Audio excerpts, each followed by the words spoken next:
Okay, good morning, everyone. Hello, hello.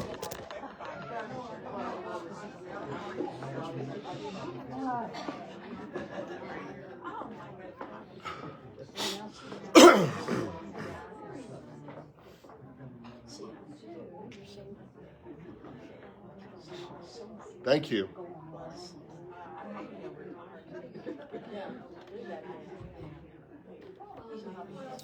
All right, well, thanks for coming out on Super Bowl Sunday. Apparently, some of our folks are home already warming up the TV. You remember when you used to have to do that, like turn it on so the tube could warm up? Right? Go in there and warm up the TV for me. What's TV? Right? Black and white. One night this week, I had some insomnia. I couldn't sleep, and I guess that's the definition of insomnia. But I was up in the middle of the night, and I was looking for something mindless to watch on TV to sort of make me go back to sleep. And I found the very first episode of Gilligan's Island.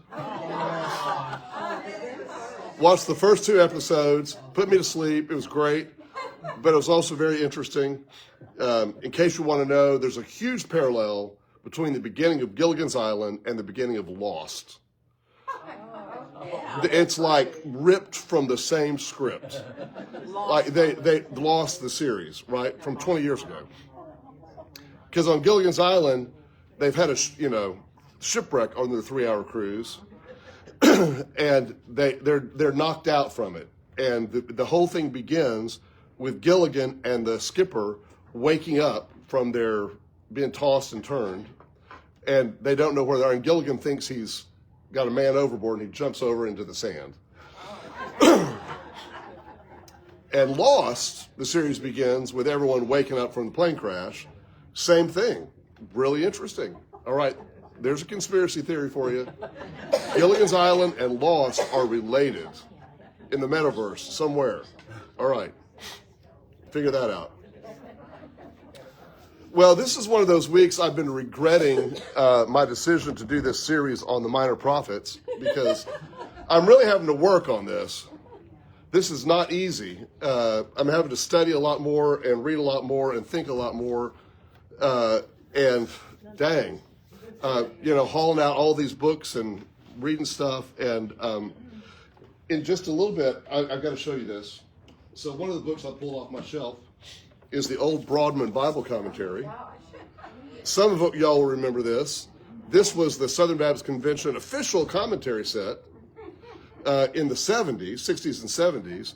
And it was very controversial, not for this volume, but for the first volume that actually had to be, according to the SBC, it was pulled and reissued because Ralph Elliott wrote a commentary on Genesis that it relied on what we call historical criticism, right? And we were having none of that. But here's the thing. So my parents, maybe college, I don't know. It was before, or maybe going to seminary, it was somewhere in there. And this volume, it still has the price tag on it from the Baptist bookstore. $11.95. And that was a lot of money, right? So there's like 12 volumes or 50, I don't know. So, I mean, the whole set would have been a couple of $100. But a commentary set today, you may pay, it's going to be up to $1,000 probably to get. So I've got a newer commentary that I'm going to read something to you from in just a moment. That is the New Interpreter's Bible Commentary, which is one of my favorite modern commentaries. This is not $11.95. Mark, yes. That was the first set that I bought for the library. Oh, beautiful. Librarian, because I inherited such an awesome collection. Right, and the library has gained so much more. If y'all have not been in the renovated library, Wonderful. oh my, like walking in a new place. Absolutely, beautiful, so nice. All right, so we've dealt with Obadiah and we've dealt with Jonah. We're 2 down out of 12. You see where this is going, right? All right. This is our 2025 series.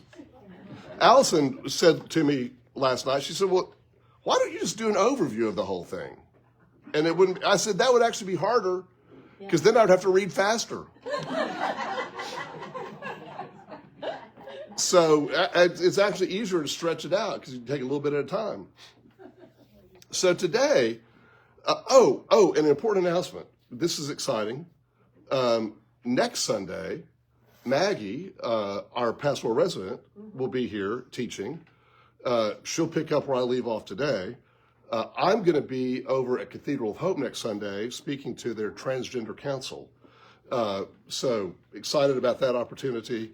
And I already had Maggie on the books for this. So make sure you're here to support her. And the study will go on as scheduled. So we're beginning today with the book of Micah. And Micah is one of those books that is one of the greatest hits out of the Old Testament, with about 3 or 4 verses that you know by heart. But none of those are in the first part of the book of Micah. They're all later in Micah. And so don't get your hopes up today. Today's passages, there's one that you may know. There's one verse you may know out of chapter 1. We'll see. It's a different world. So we always want to begin by asking, where's this book from? Who wrote it? Why is it here? How is it in the Bible? And this is a very complicated answer when it comes to the book of Micah. Because we don't know for sure when it was written. When we begin reading in a moment, you'll see in verse 1, there is a historical descriptor there about 3 kings who were ruling during the time of Micah. But pretty much everyone, including conservative scholars, who are always the most difficult to deal with, believes that verse 1 was added on later. It is not original to the text. Here's the next big problem with Micah. Depending on who the scholar is who's studying it, they will divide it into either 3 or 4. Y'all need to come in? Come here. Come on. Good morning. You got to come in front of the camera, though. Yeah, so that, come on. Come on over here. All good. Because all of our home folks need to see you, too. Oh, okay. Yeah, we live stream. Nice. Hey there. Yeah, have a seat. It's good. Yeah. No, I'll stand. All right. Good morning, everyone.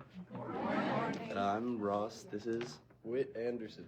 and we're here to present information about our spaghetti lunch and auction. So It's When is it? next Sunday. a good Next Sunday? 16th. it's next Sunday, the 16th. And what does it fund? They said it was. And here it says the second. Never mind. Yeah, and it's just it's a nice, fun event where we can raise money for choir tour, and it helps with a lot of things. It helps with plane tickets, buses, other cars, and tickets to events. And you guys can help us by auctioning off things. And So you still taking donations for the auction? yes, Yes. If you have services or goods or yeah. family jewels that you'd like to donate to the highest bidder, right? That's good. And where are y'all going this year? Chicago, Illinois. Beautiful. Yeah. All right. Excellent choice. Yeah. Very good. And do you have to sign up in advance or can you just show up? You can just show up. How much is it? It's donation, right? Yeah, it's donation. Donation. Yeah. It's the most expensive spaghetti you'll ever eat in your life. Yes. How much is it? How much you got? All right. And then tell us the date again. Believe February And 16th. here it says March the 2nd. And March the 2nd. Yeah, which is not February. Yeah. But, okay. We've been told many different things. Okay, you've been told many different things. I've heard it both ways. Yes. All right. And you have some forms here if someone wants to make a contribution? Yes, we have these contribution agreement forms.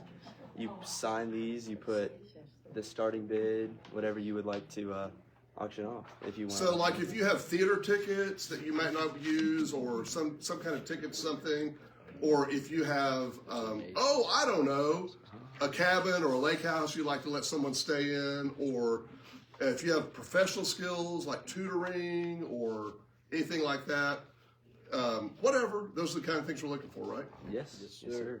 All right, thanks, guys. Thanks for coming by. Yeah, we'll leave a couple of these forms here. Please do, yeah. Yeah. And now we've got to get back to the Bible. All right. It's rough. Yeah. Okay. All right. Thank you, guys.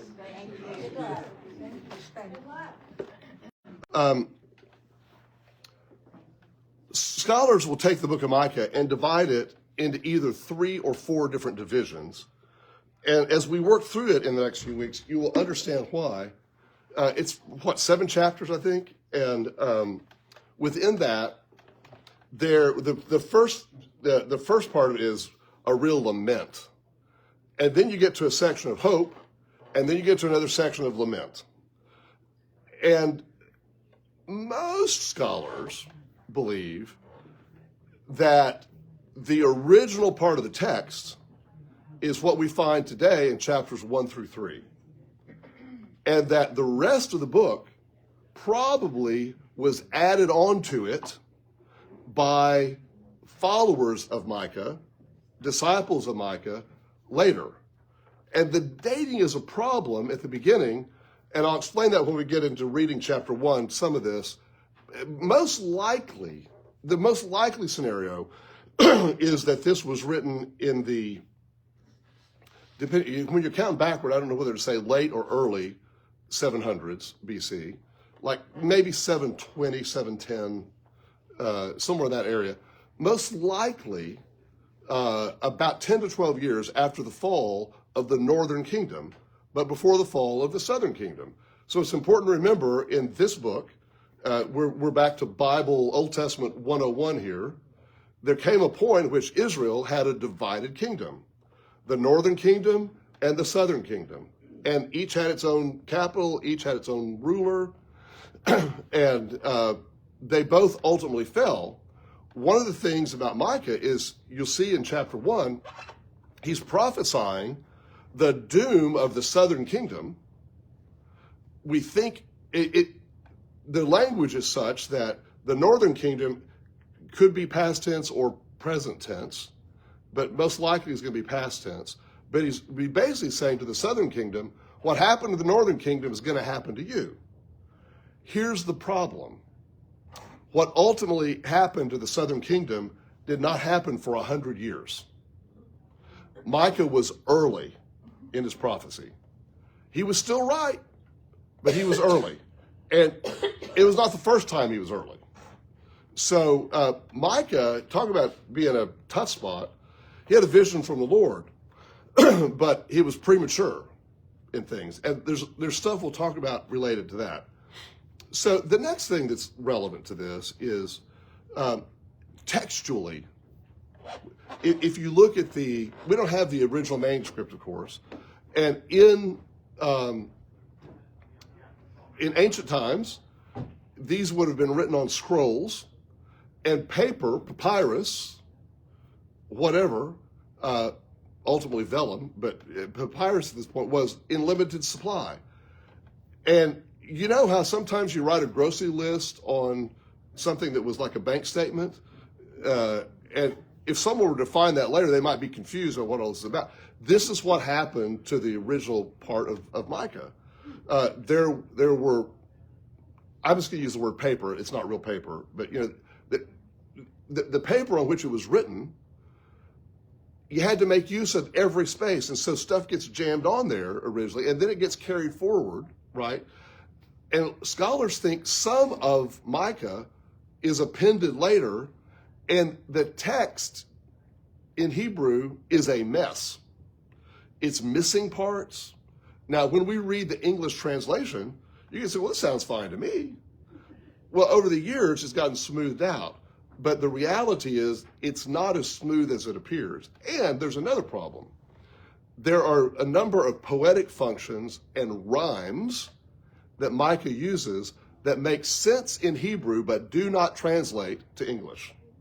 So there are words, like when we get, for example, today we'll get to a passage where he's prophesying doom for a series of cities, and the names of those towns, some of which we don't even know were real places, the Hebrew names for them all have a rhyme and alliteration to them.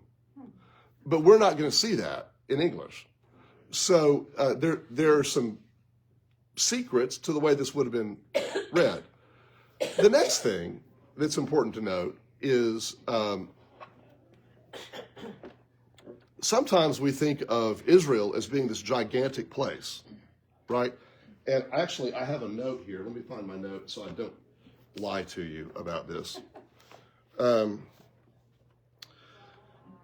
So today, Israel, as it is today, is 8,500 square miles in territory. 8,500 square miles. To give you a comparison, the entire DFW Metroplex, all of it, is 9,286 square miles. The Metroplex is bigger than the modern state of Israel. Greater LA is 34,000, the whole of LA, 34,000 square miles. So that's like 3 times bigger than the state of Israel. In the divided kingdom, the southern kingdom was about 3,400 square miles. So, I mean, that's a third of what the Metroplex is, the entire kingdom. And the northern kingdom was, they can't quite figure out where it was, but it was going to be a little bit bigger than that, but not a lot. And so the point of this is that all of this is happening in a relatively small area. Think about how connected we feel to Fort Worth, or you read news about Southlake or Capel or Duncanville, and you know where those places are, right? It's different than saying something happened in Adrian, Texas, right? Y'all know where Adrian is? No. It's in the Panhandle. Okay, on the way up there. Yeah, I know it because of Highway 287 and the exit signs. I've memorized them all through the years. Yeah, I think I'm right about that. Yeah. So keep in mind, this is all happening in a relatively small area. Now, yes, they didn't have buses and trains and planes like we do today, and so the distance was more of an issue. But still, it's not this vast territory that's like all of Asia. This matters. So as we begin our study of Micah, keep in mind there are a lot of textual problems with this. That does not mean that we shouldn't pay attention, because the reality is this has become sacred scripture. It's been carried on, it's been verified, and we pay attention to that. Micah is a different character in that the book does not begin with the typical call of saying, in the year that, again, just like Jonah, in the year that King Uzziah died, I saw. No, it just begins with, if you take out that little beginning, we'll get to, it just begins with an oracle. And Micah, though, is referenced in other parts of the Bible. And so there is affirmation of his status as a prophet. That's just a lot of preliminaries to sort of set the stage for what we're going to see here today. So if you have access to a Bible in whatever form, let's begin with chapter 1, verse 1. And verse 1 is the part that we are pretty sure got appended by an editor later. The word of the Lord that came to Micah of Moresheth in the days of Jotham, Ahaz, and Hezekiah, kings of Judah, which he saw concerning Samaria and Jerusalem. Okay. So how much later do you think this was written after?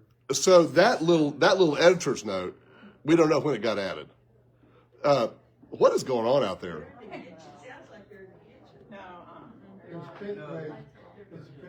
Oh, okay. It's really loud. All right.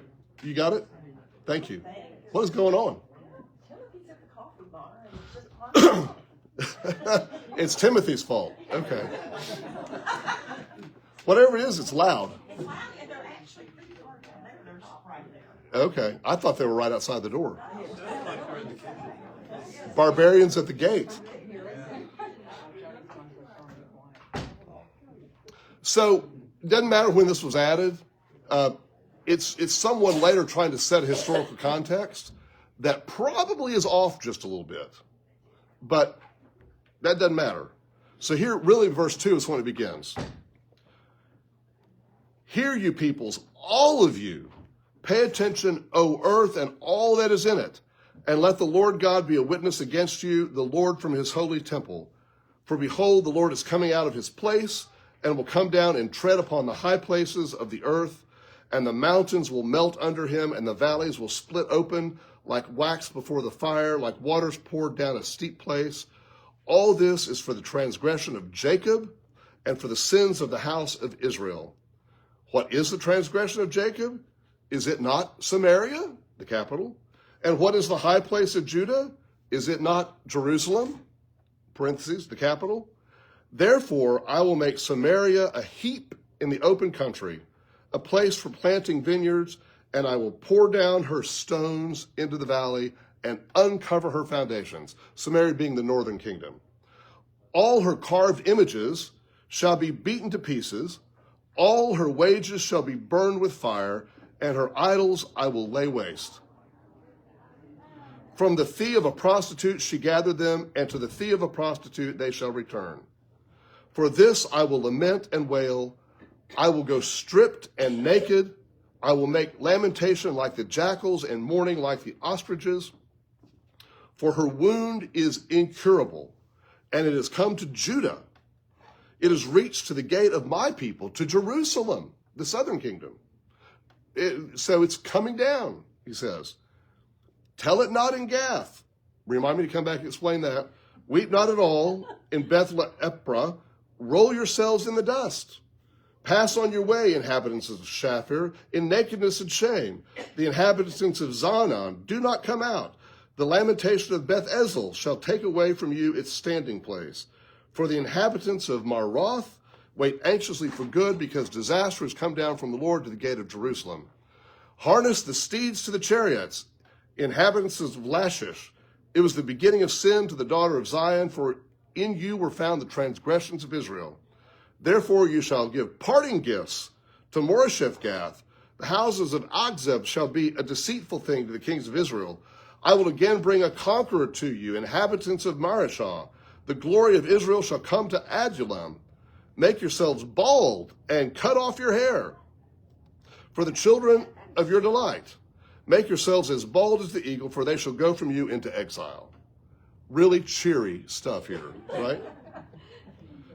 I tell you, I had to read this like 3 times to even begin to comprehend what's going on here. And it is difficult. This is really difficult reading at this moment. Let's go back to the beginning. I'm sort of walk through some of this with you. Verse 2. The prophecy begins with a call for all people everywhere to pay attention. So what's really interesting about this is not just a prophecy to Israel. It is a prophecy to all the world. Now think about the power of this in this ancient time when most of the world was not known. The known world was limited to a certain area within that portion of the globe, right? But listen, you peoples, all of you, pay attention, O earth, everything that's living. And the point seems to be, what's happening here could happen to you too. And this is one of the, I think, really difficult parts of Micah, is there is an expectation here that God's damnation of sin in a nation, as we read in the Old Testament, is something that can happen to anyone, anywhere. Now, this is really relevant to us today because so much of evangelical worldview, is prefaced on this idea that God deals with the world the way God dealt with the world in the Old Testament. And if you fixate on these kinds of prophecies, even if you don't pay attention to the reason for the prophecy, which we'll get to in the coming weeks, you can see how you get to the point where you say, well, God's going to judge America for X, Y, or Z, right? God's going to judge America for our immorality. God's going to judge our America for whatever. And there's always a fill in the blank on that. And this is televangelists love this. Jerry Falwell loved this. Pat Robertson loves this. Because people love spooky religion and they love to be scared. That's another subject, right? But what these preachers and prophets and televangelists don't do is keep reading in the scripture to find out what it is God doesn't like. Because the very thing God doesn't like is what they're doing. Which brings us back to the question, does God really judge nations? And we tend to think of this only in the context of Old Testament prophecies that relate to Israel. What about the rest of the world? There's a lot of horrible things that have gone on in the world. And is God judging those countries, those places? If it's happening, I don't see evidence of it, right? Because, Vladimir Putin seems to be doing just fine in oppressing his people. I don't see God's judgment there yet. And the czars and all who went before him, they were horrible. What is God's judgment on them? And you can go from place to place around the world, and there's a problem here in having an Israel-centric view of the entire world. This is the big issue that evangelicalism has really skewed for us, and that is saying God is going to treat every other country, and by the way, countries are artificial barriers. They're man-made. Countries are not God-made. God did not dictate the borders of any country. And so out of this, you have this idea that gets perpetrated that we need to read Micah, and particularly this first chapter, as a warning to America today that exactly what happened to the Northern Kingdom and the Southern Kingdom could happen to us as well. Well, I mean, it could. It could. But it's not a direct parallel. But if you think America is the new Israel, then you have some, connection to make on that. And this is where we find ourselves today.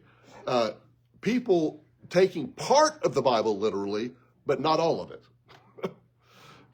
Part of the Bible literally, but not all of it. So when you look at some of the events of the week, I mean, this crazy plan to take over Gaza and expel 2 million Palestinians to other countries that don't want them, and then create, a resort,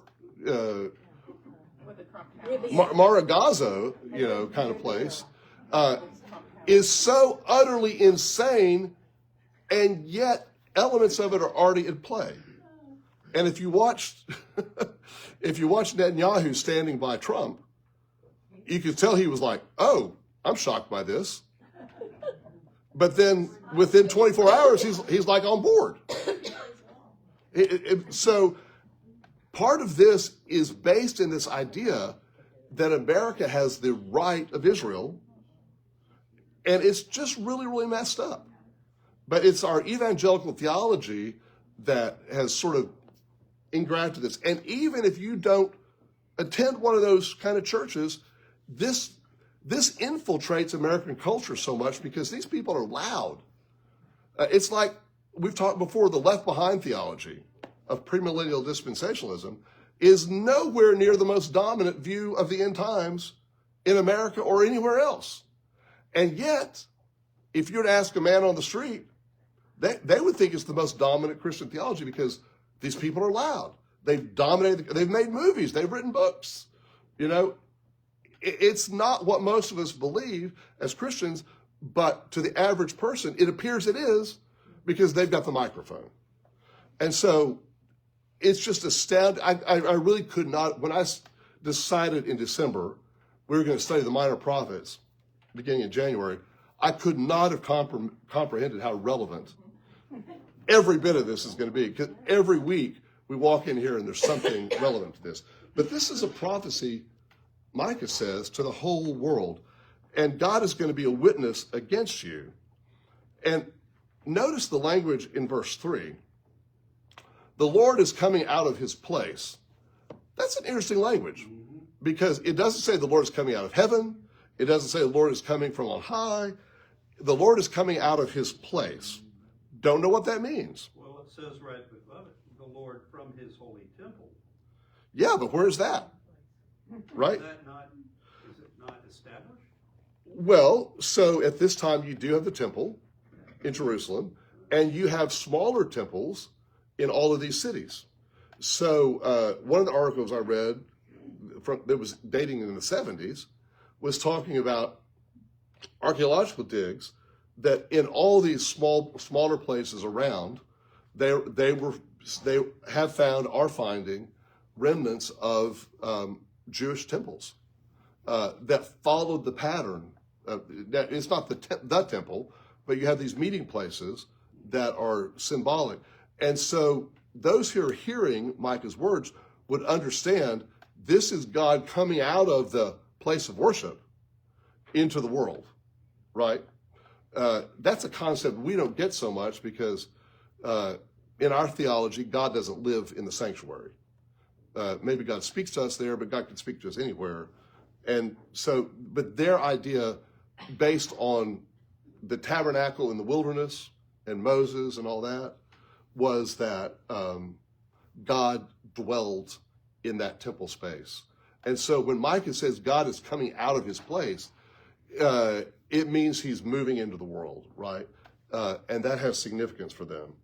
The mountains will melt under him. The valleys will split open. There's a lot of echo in Micah of Isaiah. The mountains will be made low and every valley shall be exalted, right? Is Isaiah. The valleys will split open like wax before the fire. Waters pour deep down a steep place. And then he says, all this is for the transgression of Jacob and for the sins of the house of Israel. But despite posing the question and answering, we still don't know what the sin is. What is the sin? The transgression of Jacob? Is it not Samaria? What does that mean? We don't know. We just don't know. It seems to be some level of wickedness, according to historical scholars. Samaria, at this moment in time, this was a hinge in world history, and there was a lot of chaos everywhere. Remind you of anything today, right? And there were powers battling for each other, and there was lawlessness, and there were people who claimed to speak for God who didn't speak for God, and there were those who we'll get to later in this book, trampling on the poor. And one of the great themes of Micah that we do not get to yet, but comes later, is social justice. If you were to be asked, what book in the Bible speaks most about social justice? Micah. Hands down, no contest, right? Because when we get into the latter parts of this book, these famous passages, what does the Lord require of you? Come out of this tradition. And this embellishes a bit more of what we're reading now, but I'm just trying to help you understand that this first chapter, this is tough sledding. So if you're reading this and saying, oh my God, I don't understand what this means, welcome to the club. Right? All right, questions so far, what we've gotten through? Comments? We've left you speechless from all this. Love that. We haven't gotten to the wages of the prostitutes yet. My gosh, what the heck? We didn't learn that in... You didn't learn that in Sunday school? Not in vacation Bible school, no. Well, I don't know what the going rate was then, but yeah, the wages. And then in the New Testament, we learn the wages of sin is death. That's all I can think of, right? So this is, there's this concept throughout the Bible of getting paid for your just desserts or something. Wasn't there a nation that was a prostitute or something? Well, when we get to Hosea, that's part of what he was doing. Yes. So, I guess I would have the Hebrew or something, but there's always this thing about death, and that Christ saved us from death. But are we really talking about, the dirt nap, or death, being dead of spirit?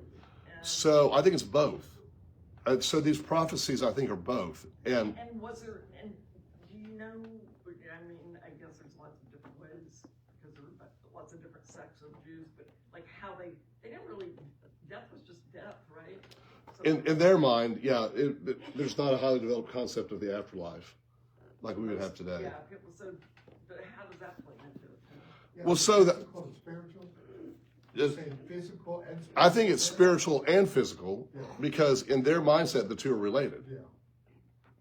Yeah. Because death is the ultimate lack of presence. Right.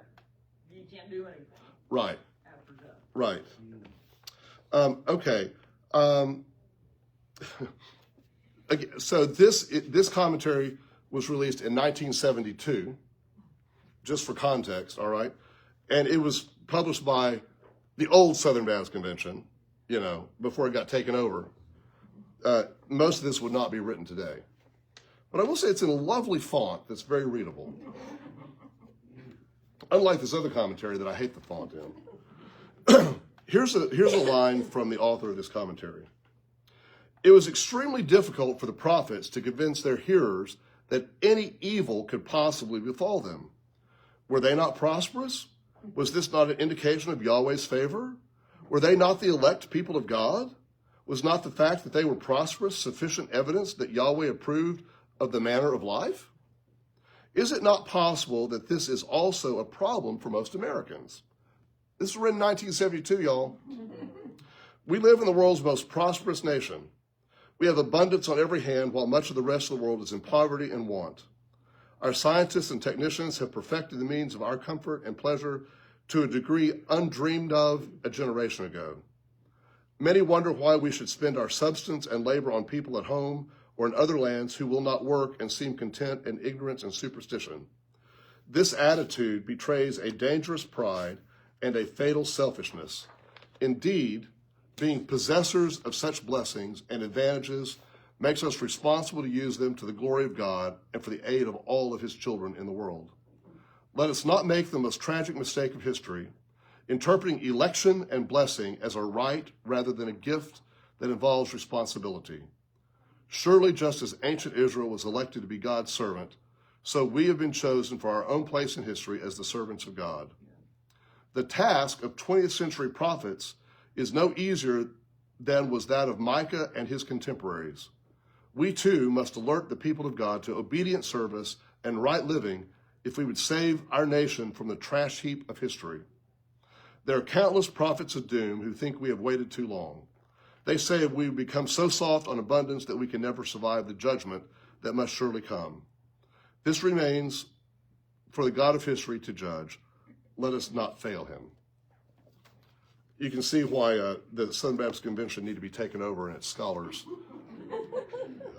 doged out, which is sort of what happened there as well. Isn't that fascinating? 1972. Now, out of this newer commentary, that's very thick, hard to hold up.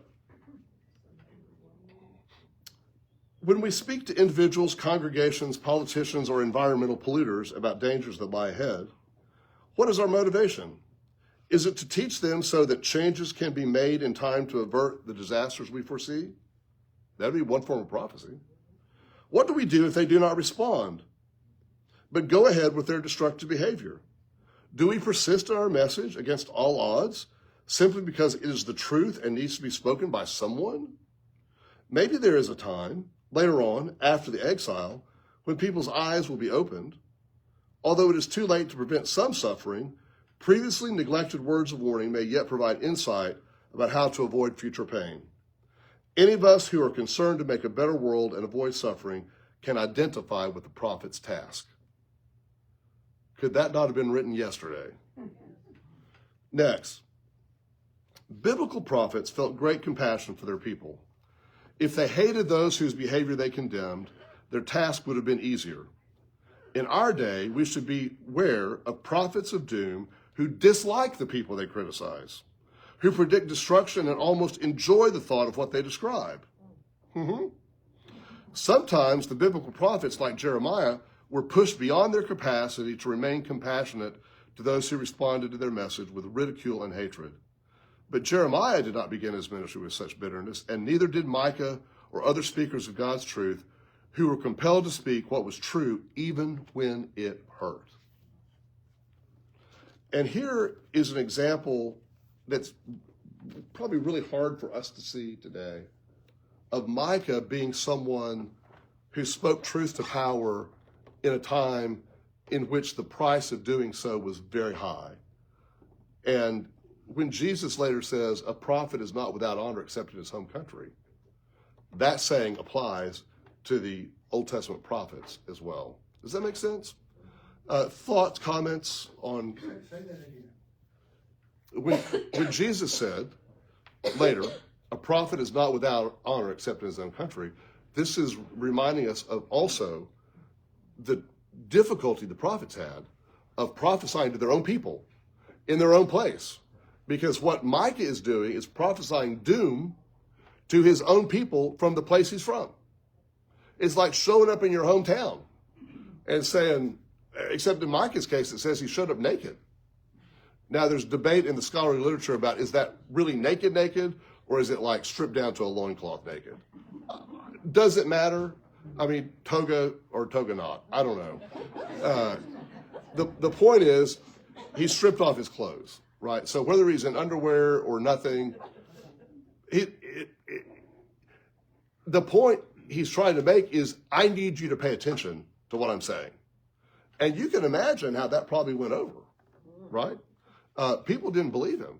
And what made it more difficult was the prophecy of doom against the southern kingdom, although it ultimately happened, did not happen right away. Tough. Yeah. What other thoughts do you have on this before we move on? Questions, comments? This is tough sledding today. What's going to happen to us, especially to the world physically? We don't see it now, but we will. What we want, our generations will see that the scientific evidence was there years ago and was ignored, and now our generations are suffering. Yeah, not only ignored, but denied. Denied, Yeah. So And so now we're gonna... They're gonna say, hey, these people were right 500 years ago, or 200 years ago. Yeah, the evidence is there. And you can imagine your great-great-great-great-grandchildren saying, why didn't y'all heed the warnings? It's like us reading the Old Testament now. My God, you had a prophet among you. Why didn't you pay attention? Right? Meanwhile, we have a new White House prophet, Paula White, who's back in action, who is, y'all, she's not just a heretic, she's crazy. She's also a Jezebel. Well, yeah, if you may say so. And so this is, in Micah's time, you had court prophets who, again, only prophesied what was pleasant or what the king or the ruler wanted to hear. And here's Micah cutting against the grain again, saying what people didn't want to hear. But ultimately, he was right. So we've got just a little bit of time. Let me walk through the rest of this. Verse 9. Here's a tough line. Warning what's going to come to the southern kingdom now. Because, again, most likely by the time Micah's writing is within 10 to 12 years of the northern kingdom falling. And so you have an object lesson over in Fort Worth right now. And we in Dallas are getting the warning, same thing, right? If you're not careful, what happened in Fort Worth is going to happen to you. And we say, oh, no, we're Dallas. That can't happen to us. That's Fort Worth. But here's what Micah says in verse 9. For her wound is incurable, and it has come to Judah. It has reached the gate of my people to Jerusalem. Now, this is different than a lot of other Old Testament prophecies, which tend to have a formula of, this is bad. If you repent, God will spare you. But Micah says, there is no cure for this. It is too late. It's going to happen regardless. Well, what do you do about that, right?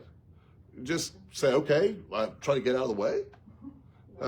It's sort of a slow roll at this point. When we get to verse 10, there's this curious line, tell it not in Gath, weep not at all. And why would, if Micah's prophesying this doom, why would he not want it told? Well, this is a literary throwback to King David. When Jonathan and Solomon are slain, and David is weeping over it, and he says, tell it not, this is verbatim, tell it not in Gath. In other words, don't, Gath is the Philistines. Do not let them rejoice over the tragedy that has befallen our kingdom. Do not let us become the item of ridicule. And this is so the readers and hearers of Micah would have known this, right? It's like, us saying 7 years ago, right? It's that embedded in the culture. Tell it not in Gath. In other words, even though this is difficult news, we don't want to be ridiculed for it. And there is this sense of pride that Micah has, even as he's prophesying doom. It's weird, all right? Verse 11, and here's where we get all these towns and villages whose names mean nothing to us at all, but there's a pattern to it in the Hebrew. Every one of these. Verse 6, let's get all the way to verse 16. Make yourselves bald and cut off your hair for the children of your delight. Make yourselves as bald as the eagle, for they shall go from you in exile. Think about Samson, whose hair was his strength. Think about, there is this Old Testament image of hair being, an important sign of God's favor. What people like us do, I don't know. Clearly we're disfavored by God. But this is a symbolic thing that if you shave off your hair, it is a sign of mourning. It is a sign of lament. And what Micah is urging people to do is to lament for the coming destruction. One group of people did not shave it. There was a group of Israelites who did not. The Nazarites. That's right. The line that Jesus is from and that John the Baptist is from. Yeah, Nazarites. So here's my problem with this chapter. I can just hear an American televangelist quote this chapter in Micah in 1975, predicting the doom of America because we've fallen away from God and because of abortion and homosexuality and women's rights and whatever. All these things that, get associated with this. And so this language is not foreign to us. The concept, the construct of Micah is not foreign to us. But what we don't get yet is the reason for this and the cure. I love to bake. And one of the downfalls of my baking experience is sometimes I don't read the recipe through all the way first. I just start. And the reality is, it helps to sort of know where you're going with the recipe because, what you end up doing is you mix some things together that you shouldn't mix together. They're supposed to be separate, and maybe you need to have done this or done that. It helps to get the full picture before you start baking, right? But in my rush, sometimes let me get this and let's mix this together and all that. And what we're seeing in chapter 1 of Micah is like reading part of the recipe. It's just the opening salvo in this entire thing. And it's very easy to misconstrue this, which reminds us of the danger of cherry picking the Bible in general. You can find a passage in the Bible to support most anything you want to say, right? But it's the context that matters. And so where we're going to get over the next few weeks in studying Micah is the context. Again, when we get to those greatest hits out of Micah, the ones that are best known out of this passage, I want you to have a context for why they matter. We can pull them out and quote them all day long and they make us feel good, but we need to understand the context they're coming from. So thanks for bearing with me on this today. Last questions or comments on chapter 1 of Micah? What do ostriches have to do with mourning? Because, and this is a great question, it is the wailing sound of the ostrich. Okay. It is. Mine says owl. Oh, it says owl. Uh-huh. Okay. Well, I would believe that. So we have, just this week, the reason I was watching Gilligan's Island the other night, we have a skylight above our bed, and there's trees all around. And there was an owl in one of those trees directly above our skylight that night, whatever night it was, Tuesday, I think, screeching loudly. It was horrible. Woke both of us up. I could not go back to sleep because of the screeching of the owl. And so this is a warning, right? A screeching warning, right? So it's like you're driving down the road and your car starts making a horrible noise. You know, a reasonable person says, something's wrong. Maybe I should pull over. Right? Other questions, comments? So you put on Gilligan's Island because owls don't like to watch Gilligan's Island? Well, I needed something to put me to sleep. Okay. That's what it was. Yeah, that's what it was. Sit and be good. Yeah. Other thoughts on this? All right. Well, thanks for bearing with us on this. It's 20 till we're good. How much more are we gonna? How many more weeks is it? I don't know. Because this We- is really a messed up book, right? It's difficult. It's going to get better. It'll get better next week. Today is the toughest part of the whole thing, I promise. It's going to get better. I don't see too many hymns from this. Yeah, no, and there's a reason you've not ever heard it preached before, right? No quotable quotes, no cross stitch out of this one, y'all. But the cross stitch is coming. Just bear with us. You got to get the context. All right, let's pray together, and then we'll have our in-class concerns. Lord, we pray for your help and your peace today as we seek to make sense of the world we live in, like Micah in his time. Help us to speak boldly, to proclaim clearly your message of hope to the world. We pray through Jesus Christ. Amen. All right.